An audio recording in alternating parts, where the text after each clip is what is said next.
I wasn't supposed to be there that night. The whole thing started with my friend Corey begging me to fill in for someone who bailed on a weekend cabin trip. A group of his college buddies had rented this place upstate. One of those lakeside cabins with no cell reception, fire pits, and way too many board games. Not really my scene. But Corey had that way of asking, where it didn't feel like a request. "You'll love these guys," he said. "Real chill. Plus, I'm not sleeping in a room with Jeff again. He snores like a dying tractor." So I packed a bag Friday after work, grabbed my hoodie and the good bourbon I'd been saving for nothing in particular, and let Corey drive us out of the city. It was late when we arrived, almost midnight. The driveway was muddy from the rain, and the house glowed warm through the trees like something out of a postcard. Corey introduced me quickly to everyone in the living room, laughing, loud guys around a game of Cards Against Humanity, half drunk and happy, and then I saw him, sitting a little apart from the rest, legs folded under him on the couch, hoodie zipped all the way up, eyes flicking up when I walked in. He didn't say anything at first, just kind of looked at me like he was trying to place me. Not unfriendly, just curious. "That's Daniel," Corey said. "Dan, this is Milo. He's my best friend from work." Daniel gave me a small nod. "Hey." His voice was low, quiet, but not shy. Just calm in a way that stood out in a room full of guys, shouting about exploding kittens or whatever the hell the card game was about. I nodded back. "Hey." And that was it. No spark. No slow motion music, just a glance. A nod. But I kept noticing him. That first night, we didn't talk much. I took the empty seat next to Corey, laughed at the dumb cards people played, drank my bourbon, and soaked in the kind of relaxation I hadn't felt in weeks. Daniel mostly listened, said something sharp every now and then that made everyone laugh a little too hard. At one point, I caught him watching me across the room, not in a creepy way, just like he was paying attention, like he was trying to figure me out. I looked away before it got weird. Later that night, when half the group went out to smoke and the rest were stumbling into bed, I stayed back to clean up the bottles and wrappers. Daniel was still there, sitting cross-legged on the couch, scrolling his phone. "You don't smoke?" I asked, tossing a beer can into the recycling. He shook his head. "Nah, asthma. And they talk about the same crap every time." I smiled. "So you've done this trip before?" "Yeah, twice." He didn't offer more, just kept scrolling. I wiped down the counter, then leaned back against it. "You from the city?" He glanced up. "Queens. You?" "Brooklyn." He nodded like that meant something. Then, after a pause, he said, "You don't seem like Corey's usual type of friend." I laughed. "What, loud and chaotic?" He smirked. "Exactly. Yeah, well," I said, "someone's got to drive him home after." He actually laughed at that. A low, warm sound. And just like that, the ice cracked a little. We talked for maybe 20 minutes. Not deep stuff, just music, jobs, how much we hated how early Corey wanted to go hiking tomorrow. He had a good laugh. Subtle, but contagious. And when I finally said goodnight and headed to the room Corey and I were sharing, I found myself thinking about that laugh more than I expected. The next day was muddy, cold, and too bright. Corey dragged us up some trail, but I hung back near Daniel for most of it. Not intentionally at first, he just walked slower, more deliberately. And when I slowed down to match him, he didn't speed up. We didn't talk much, but we didn't need to. At the top, while everyone else was yelling and taking group selfies, I stood a little to the side, watching the lake shimmer in the distance. Daniel stepped up beside me. "I hate hiking," he muttered. I glanced at him. "Then why come?" he shrugged. "Needed to get out of the city. You?" "Same." He didn't say anything for a while, just stood there, arms crossed against the wind. Then he said, "You look like someone who keeps things to himself." I blinked. That's direct. Am I wrong? I hesitated. No. He nodded, like that made sense. Then, without looking at me, he said, "Same." I don't know what it was about that moment. Maybe the view, maybe the quiet. But something shifted then. Like we both stopped pretending this was just some random weekend with friends and started realizing we were paying attention to each other. Really paying attention. And that's when things started to change. That afternoon, back at the cabin, everyone scattered. Some took naps, some went down to the dock with beers and Bluetooth speakers. Corey was passed out with a half-eaten sandwich on his chest. I went outside, figuring I'd sit by the lake for a bit, maybe read or just zone out. Daniel was already there. He was on the wooden steps leading down to the water, hoodie up, earbuds in, watching the lake like it was telling him a secret. For a second, I thought about walking away. Didn't want to interrupt whatever vibe he had going. But then he looked over, caught me watching, and took one earbud out. "You can sit," he said. So I did. The lake was quiet, just a few birds, the distant sound of someone swearing at a fishing rod. I pulled my knees up, rested my arms on them. "You come out here to escape the group?" Daniel gave a half shrug. "Just needed quiet." We didn't talk much at first. Just sat there, side by side, watching the light shift over the water. Then he asked, "You in a relationship?" The question caught me off guard. I turned to look at him. "No, you?" He shook his head. "Not in a while." "Bad breakup?" "Not even," he said. "Just tired of wasting time with people who don't see me." I nodded slowly. That hit a little too close to home. He glanced at me again. "What about you? Why single?" I shrugged. "Same reason, probably. Or maybe I just got too good at being alone." Daniel didn't say anything for a moment. Then quietly he said, "Being alone gets old." I didn't know what to say to that. We stayed there a while longer. The sun was low by the time we walked back up toward the cabin. Everyone was inside playing some ridiculous drinking game involving ping pong balls and a funnel. Daniel looked at me and said, "Want to go for a walk instead?" I said yes before I thought about it. We walked the gravel road that led away from the house, just the two of us, crunch of stones underfoot, and the occasional gust of cold air sneaking through the trees. "Do you always go quiet in big groups?" I asked. Daniel nodded. "Loud people drain me. I like watching, listening." I smiled. "Yeah, I noticed." He gave me a look. "You noticed a lot." I didn't answer. We reached a clearing, just a patch of grass and a view of the sky starting to go orange. He stopped. "You ever kiss someone you shouldn't have?" The question made my heart knock hard once. "Yeah," I said. "Did it screw things up?" "Not really," I said. "It just made me want more." He turned toward me, hands in his hoodie pockets. "You're not what I expected." "Is that a good thing?" He didn't answer. Just looked at me for a long second. And then, without warning, he stepped closer.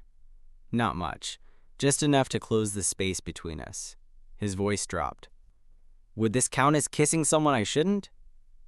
I didn't breathe. Then I said, "Only if we stop after." His eyes searched mine, and then he leaned in. The kiss wasn't dramatic. No music. No fireworks. Just soft pressure, the cold of his hoodie brushing my neck, the warmth of his mouth against mine. His hand found the back of my neck, steady but unsure. When we pulled apart, we didn't speak. Didn't need to. We walked back in silence, a different kind of electricity between us now. Charged. Unspoken. The others didn't notice when we came back in. Or if they did, they didn't say anything. Corey gave me a knowing look but said nothing. That night, Daniel and I sat on the floor near the fireplace. Not touching, not talking much, just existing next to each other like something had clicked into place. When everyone started disappearing into bedrooms or sleeping bags, he looked at me. "Want to talk more?" I nodded. We went out onto the back porch. It was cold now. I tucked my hands into my hoodie. He leaned against the railing. "What happens after this?" he asked. "What do you mean?" "This weekend, when we go back." I didn't have a good answer. But I didn't want it to end either, so I said the only thing that felt true. "I want to see you again. Daniel looked at me, and for once, he didn't look guarded, just open. Good, he said, because I was already planning to ask. The next morning felt different, not just because of the kiss, not even because of the late-night talk. It was more like there was something between us now, something quiet and unspoken, but absolutely there. When I woke up, the house was already buzzing. Pots clanging, someone burning bacon, music playing too loud from someone's Bluetooth speaker. Corey was still snoring in the bed across from me, face down, one leg hanging off the mattress like he'd lost a fight with gravity. I got up, pulled on a hoodie, and padded into the kitchen.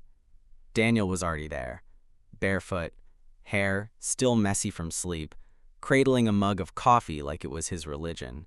He glanced up when I walked in and gave me the tiniest smile. Like a secret, he poured me a cup without saying a word and slid it across the counter. "Morning," he said. "Morning." That was it. No wink, no smirk, just a calm, low exchange that felt more intimate than any flirting we could have done. We didn't need to say it out loud. Not yet. Most of the group made plans to go into town for brunch. I claimed I had a headache. Daniel said he wasn't hungry. Only one guy raised an eyebrow. Corey didn't even notice. When the door slammed shut behind the last of them, the silence left behind was immediate and full of possibility. We stood in the living room, awkward for a moment, both holding coffee mugs like they might protect us from whatever was about to happen. I broke the silence first. "So, now what?" Daniel looked at me, really looked. "I'm not good at casual," he said. "I'm not either."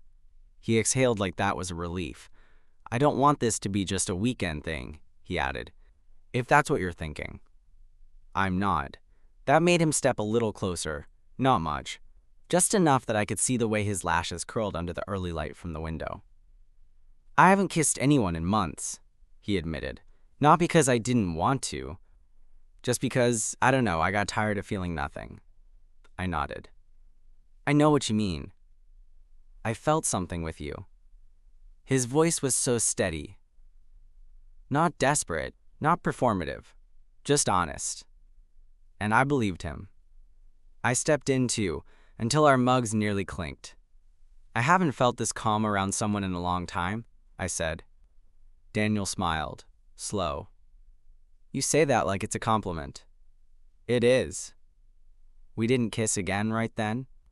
Instead, we just stood there, quietly finishing our coffee, the way people do when they've already said what matters. Later, while everyone else was out, we went down to the dock. The sun was bright, but the breeze was cold, and I watched him as he dipped his feet into the freezing water and winced. "You're insane," I said. He grinned. I liked the shock. I sat next to him, stretching out my legs, boots still on. He looked out at the lake, arms braced behind him. "So, what's your deal?" he asked. "What do you do when you're not being roped into weekend cabin trips with your loud friend?" "I'm a graphic designer," I said. "Freelance, mostly branding stuff. That explains the hands." I looked at him, confused. "My hands?" He smirked. "They're always moving, like you're shaping something even when you're not." I glanced down. My hands were resting on my thighs, fingers twitching unconsciously.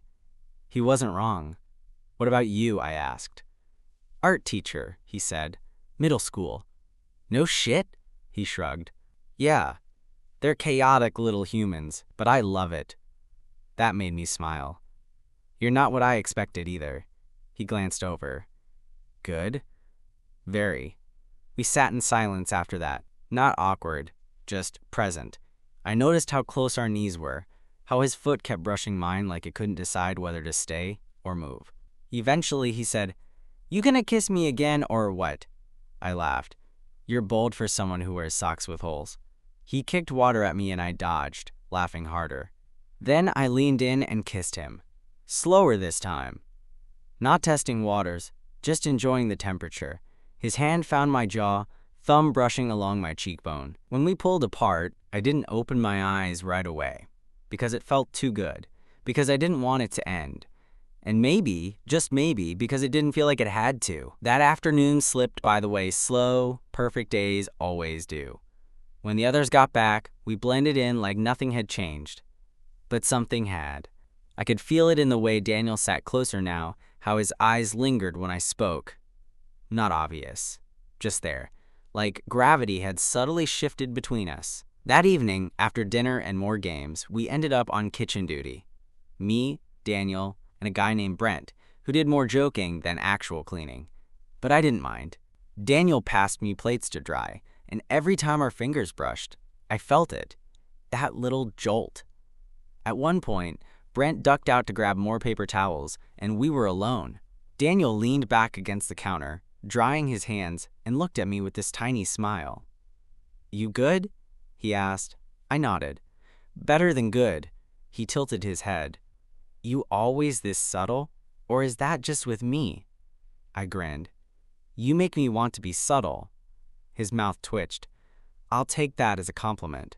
I stepped a little closer, careful, the sound of voices and music muffled behind the kitchen door. "I keep thinking about earlier," I said quietly. "Which part?" I touched the side of his hand. "All of it." He looked down, watching where our fingers touched. Then his hand shifted, palm to palm, and his thumb grazed mine, deliberate and slow. "I haven't felt like this in a long time," he said. "Like what?" He looked up. "Safe." It hit me harder than I expected. We didn't kiss then. Didn't need to. The quiet tension between us was louder than anything. Back in the main room, the group had devolved into a chaotic card game. Corey waved us over, already buzzed, his face flushed.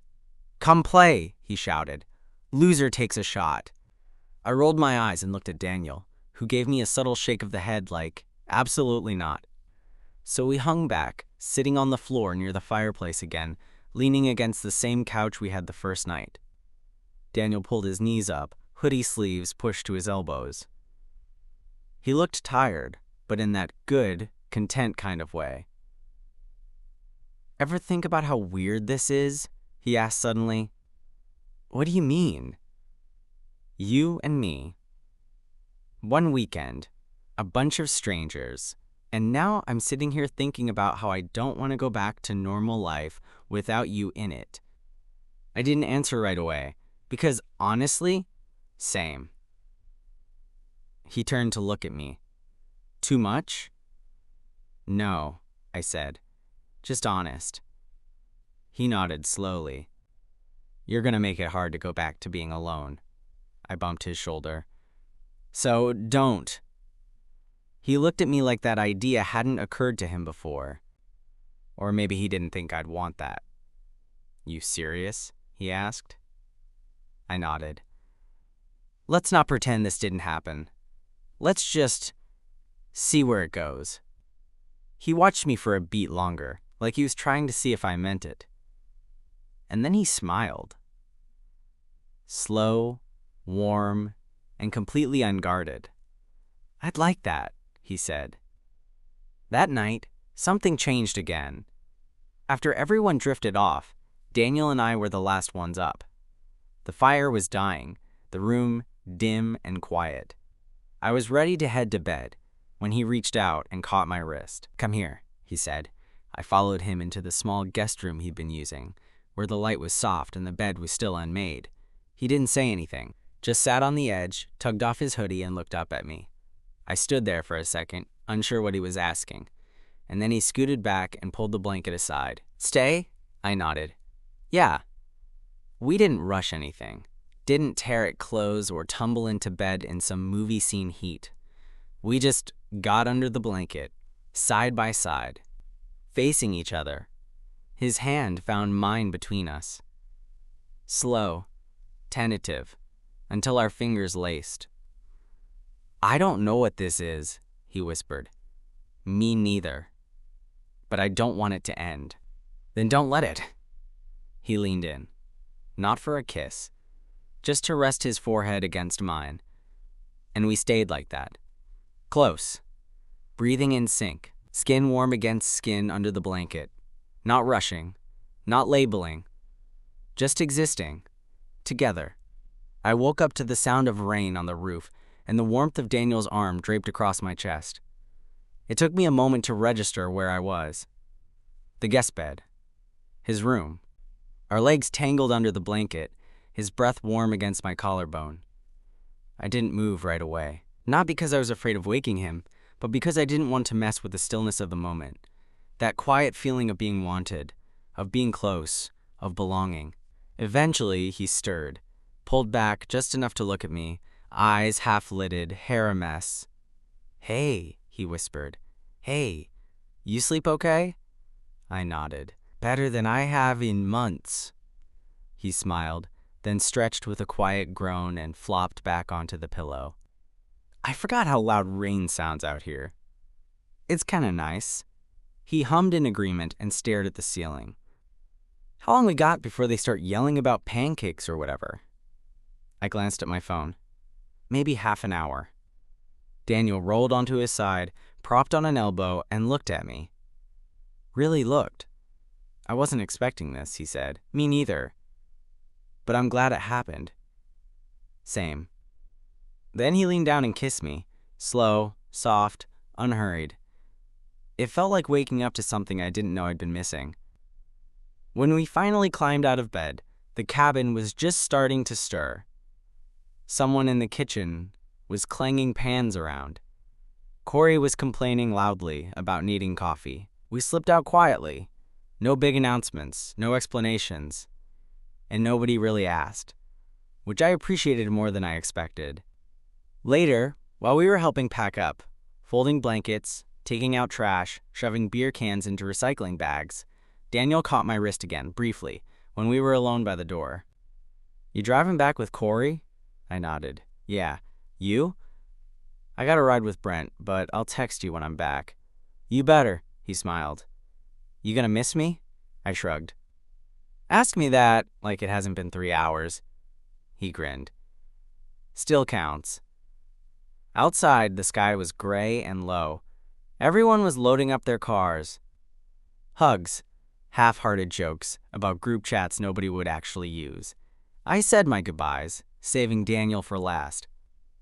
He waited by the steps, hands in his pockets, that calm expression I was starting to love. "Take care of yourself," he said. "You too." We didn't hug, not in front of everyone, but when he turned to go, he brushed his hand against mine one last time. A quiet promise. The ride back was full of Corey's nonsense. Road trip playlists, terrible gas station snacks, theories about who slept together with who. He didn't ask about me and Daniel, not directly.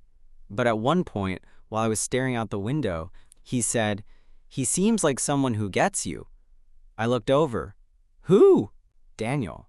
You were different around him, quieter, but in a good way." I didn't respond, just smiled a little. Corey didn't push. When I got home, everything felt a little too quiet. The hum of my fridge, the way my keys hit the counter, the soft creak of my bed frame when I sat down. And then, like he had a sixth sense, my phone buzzed. "Daniel, home. Already bored. Me, same. Miss the lake? Daniel, miss you more." I stared at that for a while, heart thudding stupidly in my chest. Me, you free this weekend?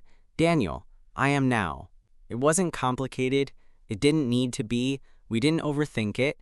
We just picked a day, picked a time. And 4 nights later, he was standing outside my apartment in a denim jacket and that same calm energy I'd fallen asleep beside. He looked nervous. So did I. But when I opened the door and he stepped inside, the nerves melted. Because this wasn't new anymore. This was the next step. The first time Daniel came over, it felt like I was preparing for an interview I didn't realize I had applied for. I cleaned like a man possessed, rearranged throw pillows, wiped down surfaces that hadn't been touched in weeks, lit a candle that smelled vaguely like cedar and good intentions. Not because I thought he'd care, but because I did. When he knocked, I opened the door and he just stood there for a second, holding a paper bag in one hand and a 6-pack in the other. "I brought dinner," he said, "and beer." I figured both were safer than flowers. I smiled. You figured right. We ate on the couch, legs touching, plates balanced on our laps. Tacos. Messy and perfect. He looked around my place like he was cataloging it. "This feels like you." I raised an eyebrow. "What does that mean?" He shrugged. "Clean, but not showy. Comfortable. Quiet. The kind of place where you can hear your own thoughts. I grinned. Now you're just flirting. He bumped my knee. Is it working? Yeah. After we ate, we ended up back on the couch. The conversation moved easy, like it had at the cabin. No performative small talk, just thoughts, stories, memories. I told him about my childhood bedroom, how I used to line my books up in perfect rows and pretend I was running a library. He told me about his first kiss, awkward and rushed behind a middle school gym with a girl who later came out as gay too. At one point, the room got quiet. Not awkward, just still. Then Daniel said, "Do you ever think about where this could go?" I looked at him. He was watching me, serious now, like he wasn't just throwing the question out there. "Yeah," I said. "You scared?" "A little. You?" He nodded. "Yeah." I shifted, turning to face him more. "But that doesn't mean I don't want it." That got a small, careful smile from him. "Me neither." Then, finally, he leaned in. The kiss was different this time. Deeper, slower. Not testing anymore. Not wondering if it was okay. Just real. His hand slipped behind my neck, and I felt myself melt into him in that way that only happens when something feels earned. When we pulled apart, his forehead rested against mine. "I don't want to leave tonight," he whispered. "Then don't." We didn't rush to the bedroom. We sat there a while longer, curled up on the couch, legs tangled, the glow of the lamp softening everything. His fingers drew lazy lines on my arm as I talked about a dream I had the night before. He listened like no one else ever had. When we finally stood up, it wasn't for sleep. It wasn't wild or cinematic. It was quiet, intentional. Layer by layer, we undressed each other. Hands patient, eyes steady. There was no performance, no pressure. Just us, learning each other in slow motion. His skin was warm under my palms. His breath hitched when I kissed the base of his throat. I lost count of how many times he whispered my name like it meant something. And when we finally lay there, bodies close, breath evening out, he looked at me and said, "This feels like the start of something." I nodded, fingers brushing his chest. "It does." And then, in the quiet, he said, "I want to be someone you don't have to second guess." That landed hard. Because he already was. But I didn't say that. Not yet. Instead, I pressed a kiss to his shoulder and whispered, "You're off to a good start." The next few weeks blurred in that warm, new relationship haze where everything feels brighter.